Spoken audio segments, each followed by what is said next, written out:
안녕하세요. 김 목사입니다. 이번 주는 여전히 법무장관의 노이즈 마케팅이 관심을 끌었네요. 소통을 강조하며 대선 후보군에서 저마다 부동산 관련 입장을 표명했습니다.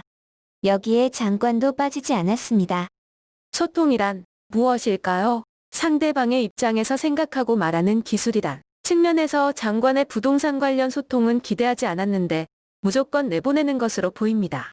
SNS의 폐해죠. 자유진영을 대표하는 정당 역시 마찬가지입니다. 통일부 장관 후보 청문회를 준비해야 하는데 용두사미가 될 조짐을 보였습니다. 586세대 대표주자인 후보의 정책을 검증해야 하는데 가족, 더구나 자녀 문제를 물고 늘어지는 모양새입니다. 시민들이 혹할 정도면 몰라도 생트집으로 보여지니 문제입니다. 전력 부재로 보였는데 막상 뚜껑을 열어보니 탈북 외교관 출신 의원이 나서 정책이 아닌 사상을 물고 늘어졌습니다. 청문회 준비의 실수가 아닌 실패로 보입니다. 그나마 법무장관이 부동산 입장을 표명한 데 이어 자신에 대한 탄핵안을 둘러싸고 보인 거친 태도로 인해 자유진영의 실패가 다소 가려졌습니다. 통과난망인 탄핵안이 제출될 때 아주 거만한 웃음을 띄었고 대정부 질문 자리에선 자신에 대한 기사를 검색하는 모습을 연출했습니다. 유명해진 법전 용어인 수명법관을 수명자와 단어놀이를 하며 자신에게 질문하는 비법률가 출신 의원에게 호통을 치고 야단을 했습니다.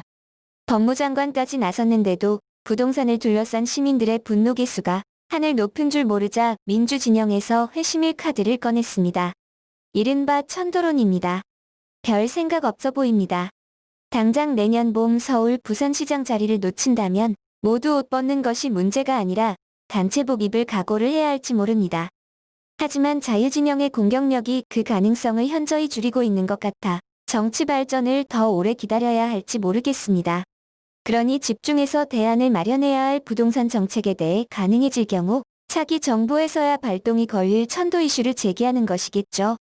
그런 와중에 문정부 들어 가장 만만한 봉은 역시 군임이 다시 드러났습니다.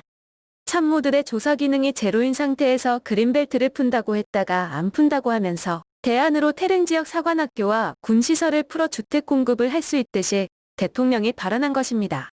그러자 부동산 업계에서 태릉의 그 지역이 그린벨트라고 지적했습니다. 이대로 간다면 정권 말기에는 정말로 강북 10억대가 실현될지 모르겠습니다. 이런 현상은 상식이 진영 논리에 압도되었기 때문입니다. 공공 영역에 대한 감이 너무 좁아졌기 때문입니다. 부동산 때문에 답답한 마음을 더 조이는 것은 검경 수사권 조정의 시대에 압수수색 영장 하나 제대로 청구하지 못하는 경찰의 무능입니다.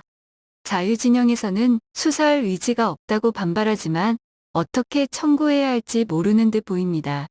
이런 와중에 날개를 단 경기지사는 대권욕을 드러내며 치고 빠지기를 반복했습니다. 민주진영 당원 규정대로 서울 부산시장 후보를 안 내는 것이 도의에 맞다고 했다가 그런 뜻이 아니라 그런 말 한 적 없다고 했습니다. 한마디로 너무나 당당해서 황당한 주간입니다. 이를 코로나 후 교회에 적용하면 교회는 상식에 맞는 교회, 염치를 아는 교회가 되어야 하겠습니다. 오직 주님의 신앙이 결코 비상식 모렴치가 아님을 실천해야겠습니다. 당장의 손해가 나더라도 정도를 가야 결국 유익함을 보여줘야겠습니다. 감사합니다.